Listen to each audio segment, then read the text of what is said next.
Эми Бишкек шаарын өнүктүрүү сөзсүз өнүктүрүшүбүз керек. Бул жөнүндө бир дагы киши ойлонбош керек. Себеби биз ошон үчүн мага ишеним көргөзгөндөн кийин урматтуу президентибиз Бишкек шаарын өзгөртүшүбүз керек. Бишкек шаары жашыл, кооз.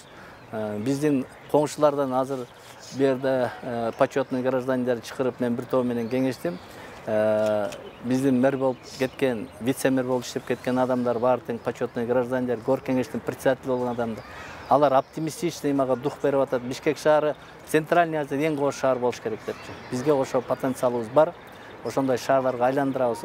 Ошондой шаарга айланарына мен бир дагы шегим да жок. Ошондой биз аракет кылышыбыз керек. Бул аракеттин баары тең биздин элдерден да көп зависит этет. Жалпы биздин Бишкек шаарынын жашоочуларына кайрылат элем. Биринчиден Бишкек шаарынын жашоочуларын ушу 144 жылдык мааракеси менен куттуктайм. Баарын аманчылык, ден соолук каалайм. Бишкек шаарына болсо өсүп, өнүп, гүлдөгөн шаарга айланышын каалайм. Бирок Бишкек шаарындагы тургундарын айткым келет. Тазалыкты, жашылдандырууду, ошо өзүбүздүн ар бирибиз үйүбүздөн баштасак, доордон баштасак, тазалыкты сактасак, Бишкек шаары гүлдөгөн шаарга айланарына мен шегим жок. Ошого чакырамын. Дагы бир жолу бишкектиктерди майрамыңыздар менен куттуктайм. Бишкектин конокторун, бишкектиктерди. Биздин Бишкек шаары Кыргызстандын борбору, биздин күрөө кан тамырыбыз ушул Бишкек шаарында. Ошон үчүн баарыбыз Бишкек шаары менен сыймыктанышыбыз керек.